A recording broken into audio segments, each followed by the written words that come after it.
absolutely distinguished psychiatrist and advocate for mental health awareness. And I just feel like she's doing wonders in the healthcare community. And it's just incredible to see her journey thus far. And I can't wait to see where she goes as well. She also serves as the inaugural Chief Wellness Officer for the University of Tennessee system.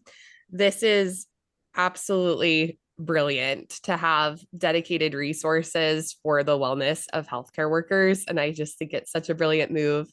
It's so fun to see her in that position. She also serves as an associate professor of psychiatry at the University of Tennessee Health Science Center.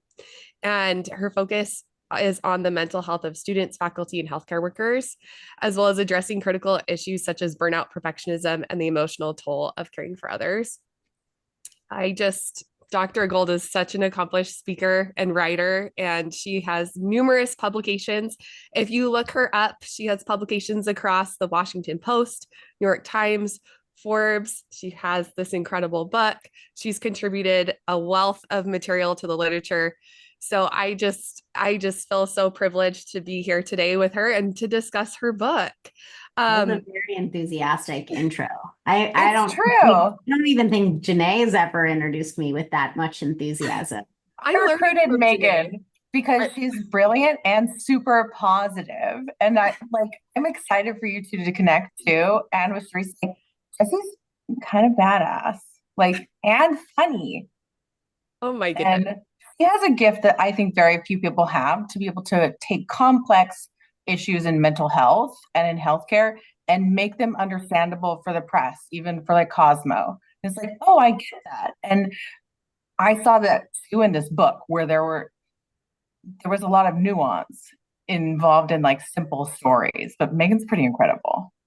So, Oh my goodness. and she's a Uh, pharmacist and she already has sold a company. You guys are both in the Perfectionist Overachiever Club, and I'm excited to have this meeting. I don't know how I got in. Today, you created this. You Yeah, like are brilliant. You are absolutely brilliant. It's so fun to be here, and I can't believe those words are coming out of your mouth about me. So thank you so much. My true. goodness. Well, I'm thrilled for today. I was curious, Dr. Gold, if you could share a little bit to start us off about your journey and your inspiration behind why you wrote the book. How do you feel?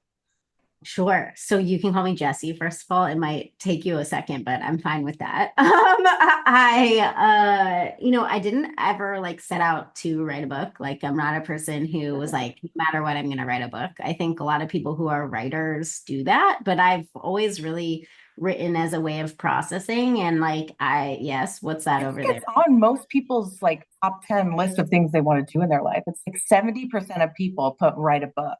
Yeah, And like I But very very few few people people do. want to actually write a book. if you're listening to this and you're one of those 70 and would want feedback, feel free to ask about what this process is like. But anyways, for me it's sort of like it fell to me as like a thing I had to do, not necessarily like this thing I've always wanted to do because during the pandemic, as a psychiatrist who was primarily seeing healthcare workers, I was listening to a lot of what folks were saying and feeling very much like a lot of what they were saying was similar, but also like isolated, right? So they're just telling me, or they never told someone before, or they think they're alone in it. But like I hear the same stories over and over and over. So clearly they're not alone in it. And I had my own experiences and my own burnout and my own struggles. And I knew I also was one of these people who felt alone at times in it and also couldn't identify it. And so I sort of was like, I think this is something that needs to be written. And I have a specific bent and voice that, not everybody has in this space, like because I do see healthcare workers as patients as much as I do the administrative work. I think a lot of folks in these roles like really just do the administrative stuff or aren't psychiatrists. And so I have a particular perspective there and felt like, it was worth discussing and like helping people feel seen. And, it's an easier way in than a lecture. So we have a lot of these like checkbox lectures about the stuff that I write about, but people come in with a lot of anger and don't even want to listen. And so for me, like, I'm also one of those people who gives those lectures, but like I've learned to make it digestible for people in different ways. And I think story is one of those ways. And, I think it's more digestible that way to the folks that kind of don't want to hear it or have tried to fight hearing it, but also maybe will feel seen hearing it. And then also everybody sees doctors and nurses and should know what we're going through. And it shouldn't be an academic article or an academic press book. Like, I mean, we need those as much as we need anything else. But, I, like Janae kind of mentioned, like, I really do like thinking about how to translate this to popular press writing and thinking about it in a way that's like more generically appealing to folks. And so I mean, I think that also was part of it, like how to make this kind of book in a people watch Grey's Anatomy way, like interesting to people to understand like what their healthcare workers are actually going through and understand like how that impacts them as people, patients, all of that. I love that you brought up how story filled this book is, because it's just such a meaningful read, and I think it just connects into how our brains process and learn 100%. And I think that was really strategically brilliant decision to help make an impact with the topics, and sometimes heavy topics, that are in the book. I also thought it was quite a courageous move to blend such personal experience and professional insights together. That must have been really hard to put yourself out there like that. And I think that's what we need more of, though, in medicine, is that vulnerability piece. Can you share how you navigated that decision to share those vulnerable moments and how that openness impacted you? Yeah, I mean, I would say this like is the most vulnerable I've ever been. So I had a lot more anxiety about writing it and having it come out. Like I've shared on social that I went to therapy. I realized I hadn't been sharing that I was on meds too, and like had a lot of therapy discussions myself to understand what that was about, and I identified my own stigma there, and then wrote a piece about that, and like had sort of like been tiptoeing into like being like, okay, I say something, let's see how people react. Okay, say something, let's see how people react. And it was always like within a position of like some comfort in my field. Like I'm not super advanced where I have nobody who could get mad at me, but I'm not a resident and I'm not a med student anymore. So I did have some protection in a hierarchical way of like feeling like the stuff that I shared, like I had a job. If they chose to not keep me in that job, there's legal ramifications for that. So, I think I felt like I talk to med students, residents all the time about this stuff. And I feel like they don't necessarily feel like they can do a lot of that yet. And I think that makes sense in some capacity, because I do think hierarchy is a big part of healthcare, and like being able to feel at least like, okay, I'm in my job. Like, like, how do I feel about this? Like, can I be more of myself was a big part of it. And then, I don't think anybody owes anybody their story.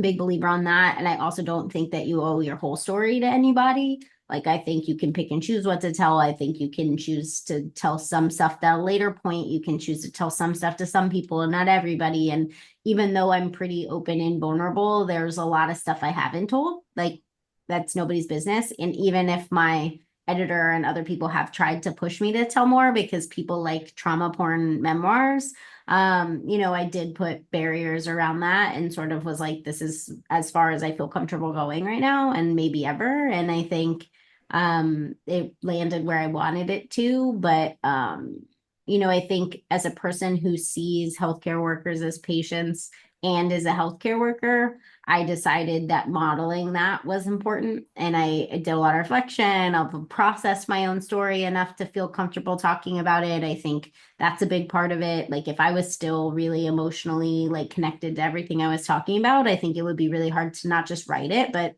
have it out there for other people to read and comment on and give feedback on. But I go to therapy every week and feel pretty comfortable with that. And in writing a book for 3.5 years, feel pretty comfortable with what was in the pages enough to feel like, okay, I'm not like so emotionally invested in this part of my story that I can't handle conversations around it. And so like with all that processing and with sort of my role, I thought it made sense to kind of role model it. I'm a big believer that the healthcare culture piece is something we can control. Like systems are complicated, and I don't know that I can change insurance, and I'm not sure I could do it tomorrow, but I could make us take care of ourselves and each other a little bit better, and we could make it a place where it feels safe to get help if you need it. And I think that part has always stood out to me as something that I felt like I could do something about. And if like me talking about my stuff and me talking about my story as a clinician who sees them and as part of their like community can make that easier, like I'm happy to do that. And I think vulnerability looks different in different people too. Like I don't expect everyone to be like, hi, I'm Jessi. Like I have had depression and burnout and I take meds and I go to therapy. Like that's one degree of vulnerability. I don't expect people to do everything that Janae's done either, really, but I think what we need is people to say some of the quiet stuff out loud. Like watching people die is hard. It's hard to have work-life balance in this field. Like sometimes I come to work tired. I don't always feel connected to what I'm doing. Patients sometimes make me angry. This stuff that's just so clear, but like we think it's like sacrilegious to say out loud is actually vulnerability. And like to me, I think if I could model like a 8 to 9 of vulnerability and most people can do a 2 as a result, like that will make needle move like more than people realize. Yeah.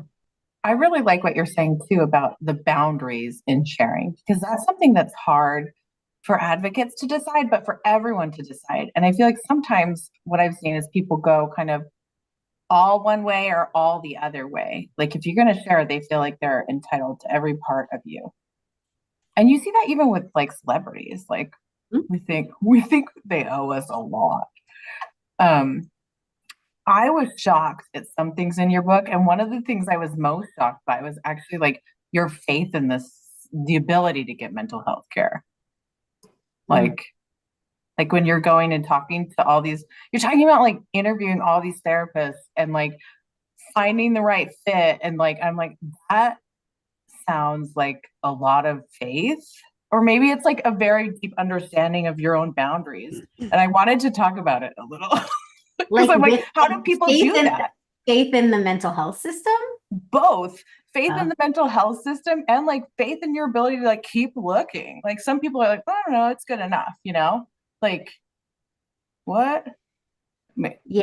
I don't know if I that's a good question, just saying, oh, No, what? I think I approach things like it is broken and I need it, or it is broken and if I could keep looking, even though it takes more time than it should, maybe I'll find a good fit and it'll help me. And I think most people just approach it like it's broken and I hate it, or it's broken and I don't want to like deal with it. I'm never going to tell you that like the systems that we have in place are helping people, because they're not.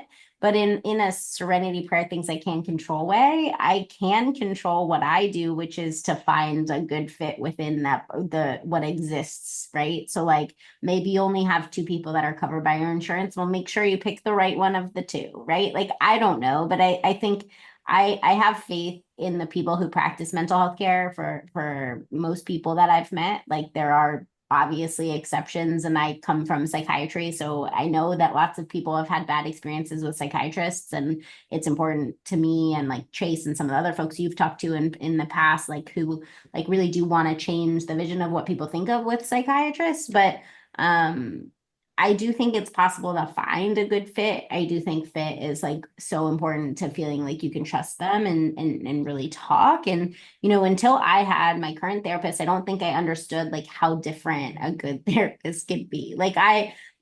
I had a good one in college, but I lied. Like I didn't really use her to the best of her ability because I didn't feel like telling her everything, and I wasn't fully ready to like have the self-reflection necessary to understand things. Like once she had me like basically think of all the careers besides medicine and tell her why I didn't want to do all of them. And it was a very good exercise. But as a person who always thought they wanted to do medicine, I just made up dumb reasons. Like, well, it's not medicine, right? Like I was like, I don't want to do this because it's not medicine, right? It was like not her fault. She's actually great and quite skilled, right? But I wasn't ready for like her to do that, and she didn't push me more, and maybe she could have, but maybe I would have been turned off from therapy in general, right? Because I wasn't even ready to go in the first place. So, there's like also timing of things, right? And I think my residency one, I had a limited amount of people I could choose from because like most of them were our supervisors, and so there were good things and bad things about that. Again, skilled, but other people all saw her, and that was hard for me. And like, I think she knew that based on like my reaction to certain people and certain things, but Yeah, you can't like complain about your coworker when they're like, next. right. Or that you have somebody who's like actually making you have a toxic, unsafe work environment, and they show up right after your appointment and you see them outside, right? Like that was her mistake too in planning, but like I never felt like I could talk about that person after that. Because anytime I felt like I said anything, like if her face, like, Yeah, you're like watching for like the micro. You're like, yeah, like no, if her face moved at all, I'd be like, she doesn't believe my side, right? Like I'd be like, she also believes that person, right? And I was like, I just don't know, but I was too in it to find someone else, and there weren't really Right. options. So it was what it was, right? And so I do think you can make the best of certain circumstances too. But my current one came at the right time, January 2020, but also like it was just like a time that I was like ready to figure myself out more. Like I'm not fully figured out. I don't know that we ever all are, but I definitely like, I mean, she was like, yesterday was like, so like every 2 weeks we could talk about that. And I was like, Putting you on a schedule. do I need to go every 2 weeks? I was like, I'm pretty good with this every week business because it's the once a week time I actually take care of myself. Like, are you saying that I really need the time in between for some reason or whatever? And she was like, well, I don't need to push it yet, but like, there's going to be a point where I'm going to want you to have like more space in between so you can like take care of yourself. And I was like, no, thank you. You're like, yeah, it's going to be a pass from me. It's going to be a no. It's a hard pass. I mean, sometimes I think about like you're honest in therapy. Let's start with that. Like, let's talk about healthcare workers being honest in therapy. Maybe just even in your book, you have some stories. That I'm like, these people just told you, but they might tell you honestly, but then not believe you. Like Yeah, I mean, like me being honest to them or them being honest to me. both. Okay. So me being honest to them as a clinician, I try my best, but you'll see like there's a lot of things I bank. Like I think a lot of us do that. Like I tried to audibly tell you what, like in the book, when I think about banking stuff, because I do think that there are like you can push someone too far too quickly and they won't come back. And if they've never had these conversations before and you say like okay and fine aren't feelings, or like something like that, like they're gonna go, what, like I hate you, like I'm never coming back, right? And so like I still remember someone being like, "How are you feeling?" They're like, "A little cold. I'm a little cold." Like it's like in a group I was in. I was like, "That's where they started. Their feelings they were like a little hungry. They could use a snack." yeah, their body had feelings. Yeah. But, I mean, I think like for me, I try to be honest where I can, but I think a lot of times as the therapist or as the clinician, like your job is sort of to walk people to being able to be honest themselves, or also to like push it when it makes sense to push it, but not push it if that means they'll never come back. And so there's like a thin line there and it's not always perfect. And sometimes you screw up and you try to fix it later. And as a clinician, like being honest myself too, like about stuff that I'm dealing with, like I actually don't self-disclose in a one-on-one patient setting very often. I assume everybody can read what I wrote because it's publicly available, and anything I write publicly, I assume that my patients could see, but I'm not like, because I've been burnt out, like, it's just like, it's not what we talk about unless it feels relevant. Like I still approach a patient setting like, if they want to talk about it, we can talk about it. If it has like particular relevance to their case and could really help them, I'll bring it up. But otherwise, like Dr. Jessi is not necessarily like I wrote all this stuff about herself, Jessi, unless someone brings it up to blend it. Like I definitely have had patients. I wrote a piece about burnout in the pandemic. I had a patient bring it in. and say, hey, I read this piece you wrote, like it made me like think about this stuff differently. And I said, great, like, do you want to talk about it? You know, but I'm not going to be like, you're on Wellbutrin, I'm on Wellbutrin too. Like, it's just not helpful, right? So I think that there's like a barrier. But you that should have little signs that you can hold up, like me too, or like a gift from Emma Stone. You know, I think you need those. I need gifts to get by, but you know, I think that honesty is complicated because also it has like a time, right? Like I think sometimes we're not ready to be honest about certain things. Like I will tell you, like I've lied to therapists, and it's not because I didn't know I wasn't lying, right? It was that I just wasn't, I didn't feel like dealing with it, or I wasn't ready to, or whatever. Like some people might have no awareness of that and there's more pathology to that, right? But I think that for me, it's like there are times when I have conversations and I know that I did not tell the truth because that's what I felt like talking about. And I did not want to talk about the thing that would have been the truth. And I'm better at that now because I can catch myself doing that and go like, I almost lied, but like, here's what really happened. But I think it's like we make lies to protect ourselves. Sometimes we make lies to make it so we don't have to deal with certain things at times. And sometimes we convince ourselves so much of the lie being true that like we actually kind of like lose the truth. Even when we're not like pathological, like even when that's not like our jam, like we're not just liars all the time. Like sometimes Not liars for fun. yeah, like sometimes we just tell ourselves stuff to protect ourselves or like tell ourselves a different narrative to be more supportive of ourselves. And then like 10 years later, we don't actually remember the real narrative because we've been telling ourselves that kind of like half truth one for a really long time. And we'd have to really like break that down to get there, you know? Yeah. It is really interesting. I agree. The stories we tell ourselves definitely create our reality or frame or shape our reality. I am so curious when we think about healthcare. I think the story we tell ourselves and and maybe what we experience, or maybe what we tell ourselves we experience, is how intense the culture of perfectionism is. But it does seem like there are pockets where someone is vulnerable or shares their story or does get resourced help and it goes well for them. So I'm curious, how do we think we start to help people take that leap of faith or feel safe doing something like that? Especially, we mentioned earlier the hierarchical protection it might feel to be in a higher position versus someone in medical training. I don't know, how does someone balance taking some steps forward when maybe they're in a little bit more vulnerable of a position? And do we feel like there would be some support for them type thing? Yeah. I mean, when I think about that, I think about like the ways that we get feedback and how much of it isn't just like grades, right? Like I got all this feedback that was actually personality feedback, but it was actually personality feedback about things that were like emotions, like you're too nice to nursing, like And you all the need, nurses disagree. yeah, you need to learn your place, right? Like things like that where you read it, you're 22 or 24, whatever you go in order to stay in this competitive field that I had to fight to get in the first place. I have to be less nice to nurses and like know my place, right? Like you absorb that as like to belong, I have to change, right?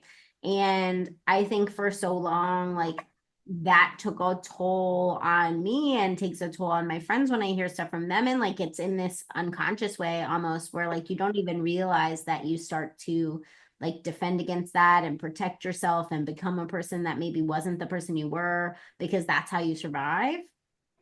And I think we have to start early with like not doing that, right? Like, I don't want that. That feedback's not helpful. Like, you know, you could say, like, a resident pulled me aside when I was on medicine and said to me, you have a personality that is going to piss a lot of people off, but it's also your greatest strength, basically. And he's like, it's going to be very hard to get through training, but I hope that you do. And like something like that was very, like, he doesn't even remember saying it to me, but was like very helpful to me because I went, this culture is the problem. I'm not the problem. I can get through this and come out the other side myself, right? And so I think that you need to like, those moments are key, not just giving people negative, don't become that person feedback, people are coming in Gen Z more like emotionally aware as is. And if we do that, they're all going to drop out because they don't care. Like they don't care about prestige. So we have to, as a culture, adjust to being able to hold folks that come in with more language, more awareness, more care for themselves in the context of work. And I think that that requires, like, it might mean it's like there's a big conflict between professionalism and wellness, and especially in medicine, but in all fields, I think, but especially in medicine. There have been a couple of people who have written like pieces about where professionalism comes in, and I think have gotten hammered on social media for it. But I don't know that it's like, here's one and here's the other, as much as it's like expectation and reality, what you really need to do to survive versus what you can end up as later, right? Like there's just like, it's a different way of talking about it. Whereas like, I can't change the hours. I can't change that you have no redundancy and can't call out, but I can like change how you feel in that circumstance, or I can validate that like it sucks, right? And so I think there are places and times and space for that. It's just that we don't currently do it because it feels like it's like there was just a Wall Street Journal article on this. It's like, we did it, so you do it. And like, that's just not going to cut it anymore. Like there's a generation who does not give two flying curse words about the way that it's always been. And and they obviously have never spoken to them to make statements like that, because it's they're out there being like, well, it sucks to suck. Yeah, like it's they're just my children. Survivable, because that was hard. Oh, Teresa's right there. Sorry. I went to school with a lot of people who did medicine, right? Or like, but then also a lot of people who did business, because I went to Penn and there was Wharton, and I saw my friends like go do business, make a lot of money, really enjoy their lives, all this stuff. And I'm still in school. And it was always a thing, because you go, oh, okay. But I was like, oh, I've always wanted to be a doctor, blah, blah, blah. My dad's a doctor. But I actually don't think that this upcoming generation has that other pull. Like that's like, well, there's prestige. Oh, my dad does that. Da, da, da. They have like, look at their lives. It looks better. So why would anyone be a doctor in the way that it is right now? And I hope that, and I say it all the time to the folks in establishment, like we have to figure it out. It's not going to be perfect, because I think the requirements in the systems and structures of medicine are always going to feel kind of inhumane until we like can make big changes. And I don't know when that would be, but I think like the transparency around the inhumanity of it actually helps. Like when people are like, first year of residency is miserable because you have to do hours like this, I promise it gets so much better. You're like, okay, I just have to make it through a year. It's like COVID until it kept going. We were like, oh, I can make it for 2 months. I can make it, like I can make it when forever. then the line keeps moving, it doesn't help. But when there is a line, you can do it, And so I think that there's just like a lot of transparency and like openness about where the problems are that we have to actually say out loud to make it feel safer for folks. And I also saw Sharice's hand, and then it went away, but maybe it was there and then it was gone. And then she was like, Janae's going to talk anyway. Jessi, don't put me on the spot. Do you no longer have a question? I take it back. I saw your hand. I have several, but it would take us too long. A couple of things. So I work on the academic medicine side, and most of the stories I hear, or that, of course, I would be most closely aligned with, is those of people of color. Black women specifically comes to mind when it comes to these things, because not only do we have to deal with in healthcare and medicine the stigmas surrounding these things, but all the other isms that enter the picture for us, classism, sexism, racism, all the things, right? So when we think about pursuing help or support for our mental health, it brings up a lot of obstacles or landmines for us. For instance, I always say, when you're an accomplished woman, Black woman in medicine or in healthcare, you carry your community on your back. You're supposed to be strong. You're our future, right? So you carry a lot on your back, but you also institutionally or organizationally, you have to deal with all the stigmas, because half the people think you're there because of your race. Half the people think you're there because of your gender, that you didn't really earn these things. All of those things aren't healthy to deal with in your normal day-to-day. So I always wonder what strategies can be offered for people who are dealing with multiple issues to find mental health help when it's stigmatized within? That's my one question. My second one is specifically about your book.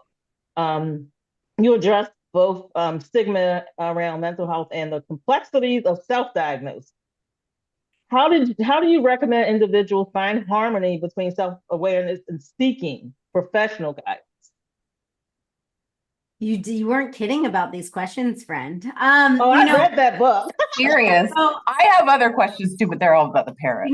I think so. Your first question, one of the things I've often noticed in my work is that we silo, like there's an office that's doing like DEI, then there's an office that's doing women, and then there's an office that's doing wellness, and then and you're like, in what planet do these not intersect?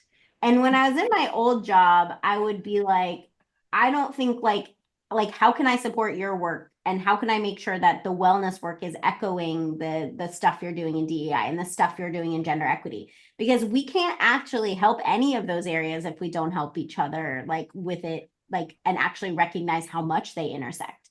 Because I think that as ridiculous as it is, academia in particular loves a silo and loves to just say like, you're doing that work over here, and like maybe we'll support a little of it, and we'll see what you come up with. But like once you start showing how pervasive this stuff is and how silos are stupid, I think it does help with like normalizing the conversation. So like if you're working on something in a DEI area around like access to like some kind of other thing, and you're like, oh, let's add mental health in that conversation, then you're like, oh, all of a sudden it's all of this together, right? And so that's been big for me, which is like recognizing the complete and utter intersectionality of everything and the stupidity of silos. And like trying my best to not be in them as much as possible, or break them where I can, or say, oh, I heard that in this meeting, can that person come to this meeting? Because it's not like, I don't understand why I'm hearing the same thing in 75 meetings when you guys could just talk together, right?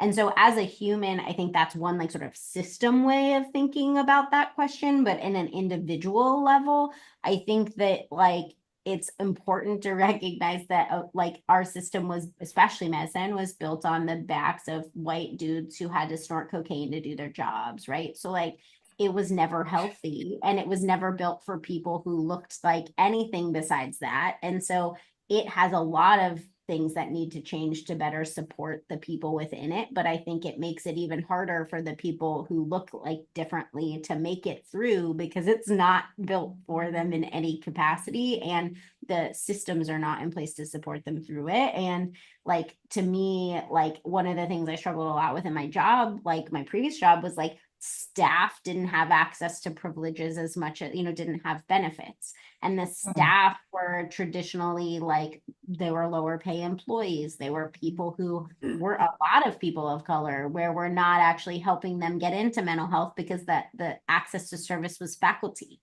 right? Like it was a faculty benefit. And I kept being like, can we change, like, how do we change this? Like, I recognize that comes from HR in some capacity, but like, how do we recognize that like these folks that have never had exposure to this might not even know it exists, because the information is not being conveyed to them in a way that they can actually process the information. Like maybe they don't even have a phone or an email, and we keep sending it through both of those methods.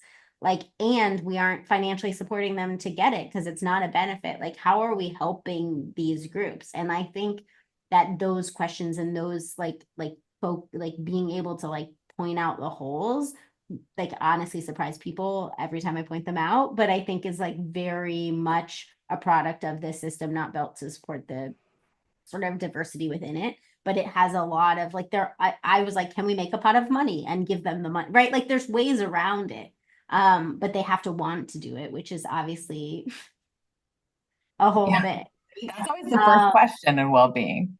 People are Yeah. like, what can we do? I'm like, I have a question for you. Quick question. Do you care? Yeah. Right. And then you ask sort of like this. So I'm on social media, right? So I value access to information.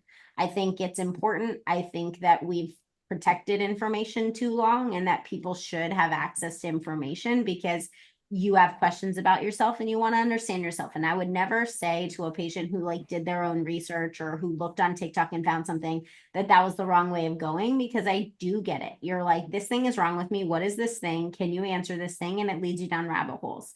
I balance it like, if that thing is resonating, bring that to somebody who can have deeper professional conversations with you with it, right? So don't just stop at like oh, I must have ADHD because the internet says so. Bring that to somebody who can talk you through that in a way where you don't feel belittled by the information. That might mean you have to doctor shop a little, because again, like, I think older doctors are less comfortable with information coming from the internet than like my generation of people, because I spend time on it enough to understand what's there and where the limits are and why an algorithm is messing with your head. And having those conversations is important. If you bring that, to me, is the step that's often missing when misinformation sort of hits, or like people are really stuck on a diagnosis but aren't getting help, is like they don't go, okay, it's not just the naming of the thing that matters. It's like, can I take that thing and get help for it, or can I understand it better? I think a lot of diagnoses are much more complicated than you can get in a quick TikTok video. And I think being open to the fact that like that could also be wrong is something that I always tell patients too. Like, I'm not trying to invalidate what you saw and what you experienced, but I also know 75 other causes of inattention. And I just want to make sure that we're not missing one. And I get that you think it's this one, and I want to hear and respect that you think it's this one, but I also want to make sure that I don't treat the wrong thing or hurt you, because stimulants can make anxiety worse, for example. And so like, sometimes I have patients who get very mad when I don't just like tell them they're right, right? Because the internet told them so. And I have to, and I'm a very, like, I have a strong opinion on why it matters that you have like access, right? And so I'm not, and I understand why you might feel hurt or invalidated by me asking questions, but I hope that when people get that information, they get it, and then they go to like someone who can help them more, and then they don't just discount everything they say because it doesn't line up perfectly with the information. But I do think like access matters. I wish we had more clear-cut access to good sites quickly. Like, I wish that like SEO wasn't necessary. Like, you could also see it like, this is like a doctor reviewed site, or something where it like at least said like, made sure this isn't BS, I promise. Because it's hard to say like where you should search. Like, I'm looking up stuff for my dog and I don't even know what I'm looking at. It's like a vet clinic. Are they a good vet clinic? I have no idea, right? Like, you kind of get in these like rabbit holes of just obnoxiousness because you don't know. And so I wish there was a better way to identify good information versus like misinformation, but especially in today's society, I don't see that changing anytime soon. Yeah. And I like that you brought up like what your perfect system would be from even a Googleable perspective. I'm curious, through your experience with writing this book, is there any, like, if you had your perfect world, what crucial reforms do you think would help both patients and providers in the healthcare system to be better or more ideal? Well, so I'm like a systems and a culture person. So like on the system side, like there's policy that probably needs to be more flexible and change. And some of that is even around just like time off and family leave and health like stuff. I think we have to think a lot about redundancy in the workplace from a system side. I think part of the problem there for trainees is that it comes from the government. And so like we need to think about what redundancy can look like otherwise. Like, do we pay older people to take some of those like shifts so we can support them? And yeah, like they're not going to do it just because you told them to, but they'll do it for more money, right? So you have to like, you can't just push off, like you can't just go, residency is not fair, let's make it harder, like let's make it easier, and then it makes it harder on the older attendings and stuff, because that's where you get all these sort of like culture wars that are like, I did it, you do it, suck it up, right? If like, and the problem with unionization has been that in a lot of ways, because it's like they're getting protected but they're not getting protected, and so they end up having to do the work to make up for it. And so there's a way to do that where it's transparent, and there's a way to do that where you're giving money and actually recognizing you're giving more work to the other people, but someone's going to have to pick up the slack to fix some of this. And so we have to invest in that financially to figure out what that balance looks like, because there's no way you can just say they should work less they should work more. Like these people aren't happy either. So you can't just shift it. It's not possible. So that is a systems thing we need to figure out redundancy wise. People have a lot of complaints about documentation and EMR. I think it's a over reliance on the importance of documentation, and that's coming from insurance companies and law. Like the purpose Megan, of you can talk about that. Go. well, the purpose of a note is not a note. Like it's not for me. Like the only part that's for me is the little paragraph at the end that reminds me what I did and who the person is, right? So if I was writing a note for me, it would include like 2 notes at the top about new stuff and like a little paragraph after, which is what they used to do on handwritten notes, which is why people hate them, right? And so I think understanding that we're writing notes for the wrong reasons and then trying to figure out how to help people with staffing or support to do the things they want to be doing to be in line with meaning and purpose from a system level is like really important. From a culture level, I think it's like being more transparent, being more vulnerable where it makes sense. Recognizing, like making sure that people can be people and that we value that as much as we value productivity. So maybe that is also a system change, and that like for CVs, for promotion, for things, we also care what they're doing for themselves. I don't know, but we have to instill it as a value somehow. And the value measurements are financial and CV promotional, right? So we have to figure out how to make people care.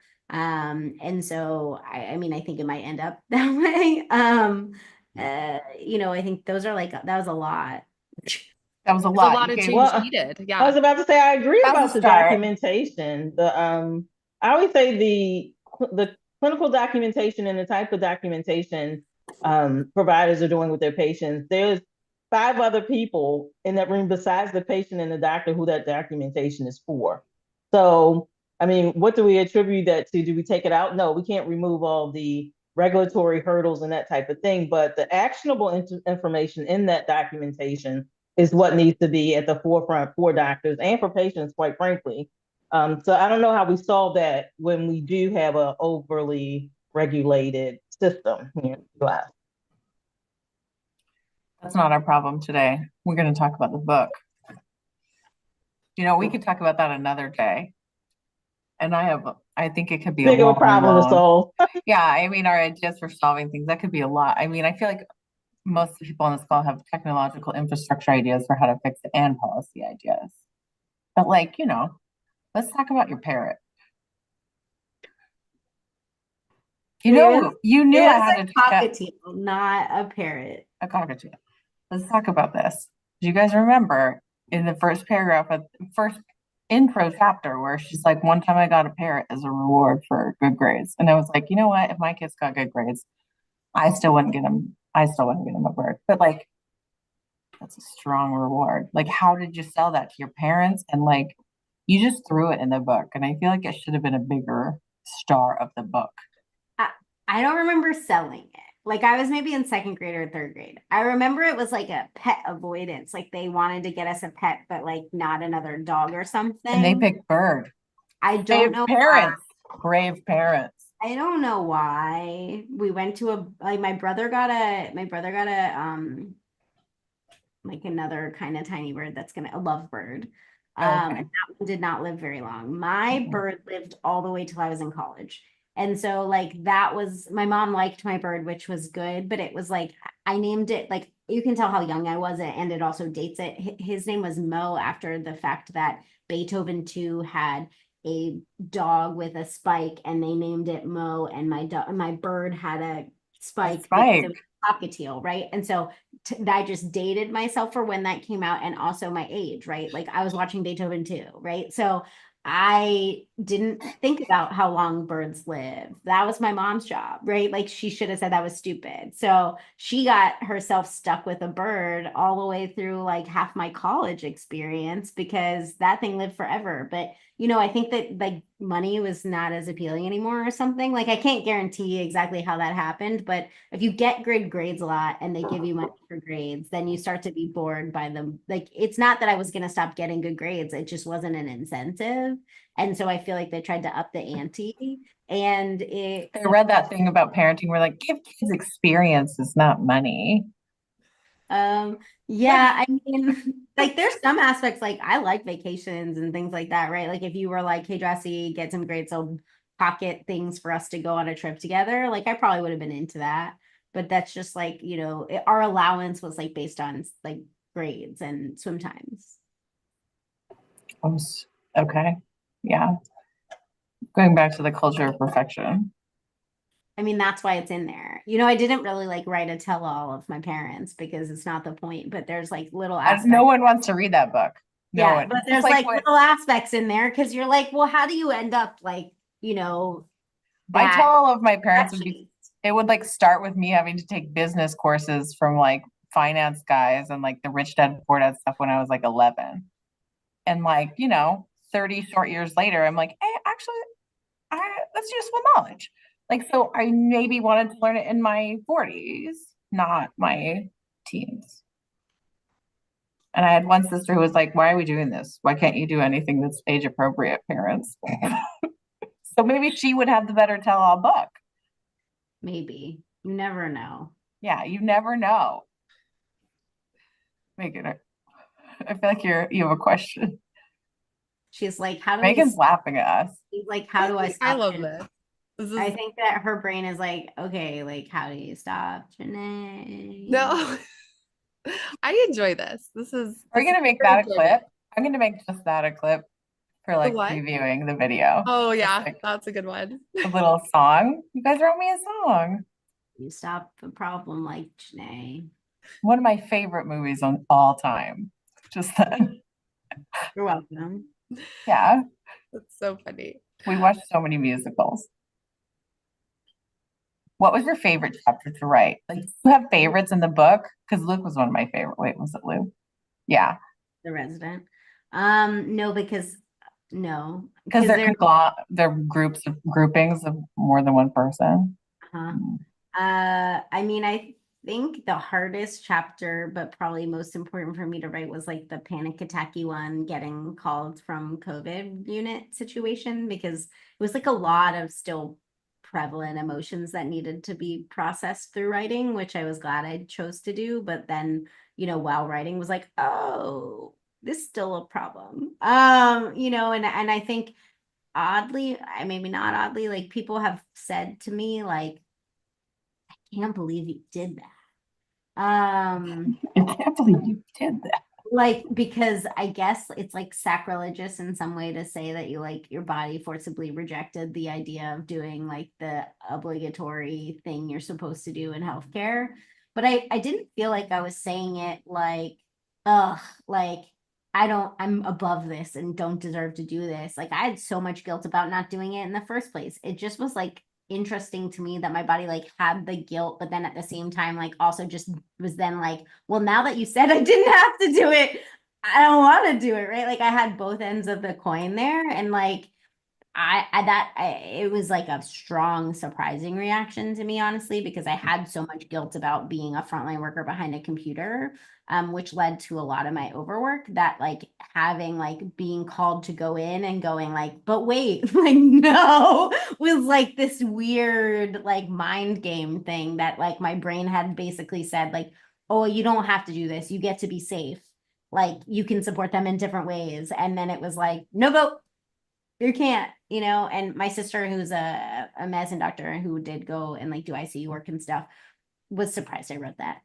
She was like, I'm not sure I could say that out loud, Jessi. And I was like, well, it's true. Well, I think there's a lot of truths that we almost refuse to admit to ourselves that I think a lot of people might feel similarly. And that might be why the reaction there, because there's a huge emotional burden for caring for others. And when you're able to shift kind of the area you work in from being frontline to elsewhere, like that's such a strange transition, like you said, from behind a computer versus in that setting. I mean, it almost activates because you have been in those settings before. Are there pieces of yourself that because that was such a difficult experience before that it makes it even more difficult to return to after you've left? Like that's an interesting. Yeah, it's weird. like how your brain works. That's Yeah. that's my motto of all things, is like things surprise you. And like in that, it was like very physical. I don't have a lot of physical anxiety. Like my best friend does. Like I have a lot of like my stomach sometimes has its own brain. But I don't get like oh god, like I like can't feel my arms, and like I can't like, and that was like, oh, okay, hello Wow. body. Yeah. Wait, Sharice, what's your question? I'm here looking for strategy. So I was one of the things I noticed was like Dr. Jessi was like the importance of sharing your emotions and how to articulate them. One of the things I always think about is like for me that's very, very difficult. I always tell my, you know, I always make the joke that anytime someone asks me to share my emotions, I always tell them to follow me on social media. That's all you need to know. But I don't really, I'm not really good at sharing my emotions. So I'm wondering if there's like one strategy that comes to mind for you that's a good strategy for articulating your emotions that you would share with us that you think is a good way to do it. Yeah, I mean, listen, it is really simple and you're gonna be like, duh. But for me, I actually try to fit in asking myself how I'm doing, and I do it purposefully, because otherwise like you just blow through and never do it because nobody asks. Like you don't want to answer when other people ask you, but at the same time you're just asking other people, so it's really easy to not go, but wait. And so, like, at the end of the day, or in the beginning of the day, or like a couple times a week, I actually am like, hey, like, how are you? And I answer it, and I try to use, I sometimes pull up feelings wheels, to be honest. I'm one of I, those. I'm a psychiatrist and I can't remember feelings words because my brain also is culturally like ingrained to tell you I'm exhausted, okay, or fine, right? And so most of the time all of that is true.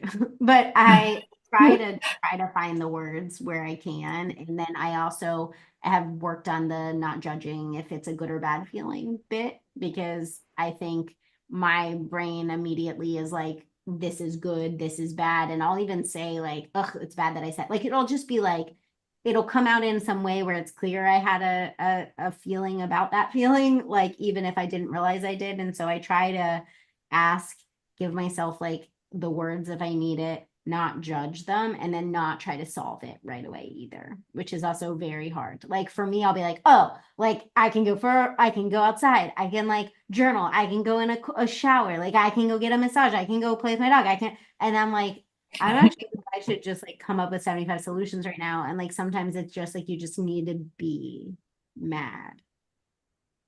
And like it's I'm good at simple, that. but like not for days, but like you do need to like, I mean, and you might be mad for days, but you might have like plans around it. But I think like the space to actually go like, oh, like work affected me today, or like I'm not just fine, I think has helped me. Um I'm not good at it all the time, and I'm like constant work in progress. I mean, I burn out all the time even though I know why I'm burning out. And so I think it's like these things are like changing all the time and like totally imperfect. And I also think it's important you don't beat yourself up about that part, because it's hard to identify, it's hard to notice. Sometimes it's inevitable from our jobs. And I think that's also okay as long as you also approach it like, and that's okay. It's not my fault. I can take care of this. Like, I think I used to think that if you worked more, you would somehow not burn out, like that a good leader doesn't and can do what we do and not. And it's We're not, simply built different. it's just not logical. Like, Yeah. and so if you approach it that way, you go, if I do, I messed up. If I do, I'm a failure. If I, right. Instead of like, oh, like, of course you're not. Like, you listen to bad stuff all day and you're affected by the bad stuff. Like, Merry Christmas. Like, of course you are. Right. And so I think for me, like that, Congratulations on getting the result that would be expected from yeah, like that that mind shift, circumstance. I think has helped me a lot, because I don't think our fields like actually say that. Like there's sort of like, if you just push it down, you will be fine. If you just learn to listen and not be affected, you will be fine. If you just work more, you will be fine. And you don't see it modeled either. And so you go, I guess I will be fine. But like not make any sense. Like, of course you're not fine. Like, and so like my baseline is just like, of course you're not fine. Now what? I like that. Well, and what's beautiful about that, so I started following you, Dr. Gold, on social media, and I found it so inspirational to see your how do you, how do I feel challenge? And you went through a few days where you're like, okay, day one, this is how I feel, day two. And I was like, oh, I'm like inspired. I really want to do this. And it was so difficult. Like I like that first video. So I love that you called it a challenge and recognize like the barrier it is to like assess how you feel, but how important it is and how you put that into practice to show like though it's difficult, and even on some of the days you're like maybe I feel this, like going through a few of the emotions.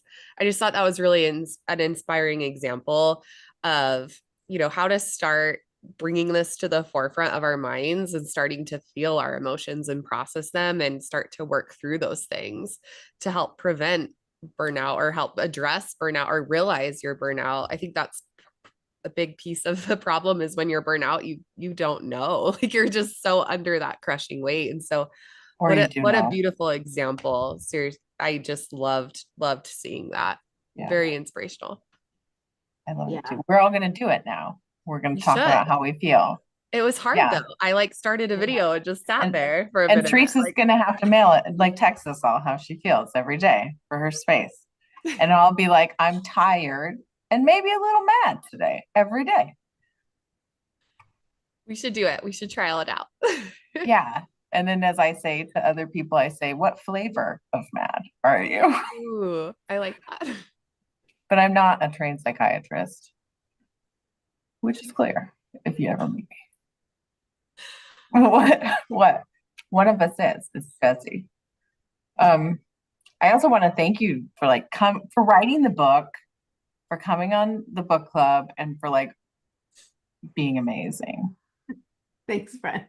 If you want to talk, there are some people, I don't know if they have questions. I said people could ask. They didn't message me and other things they have, but or they added to Q&A.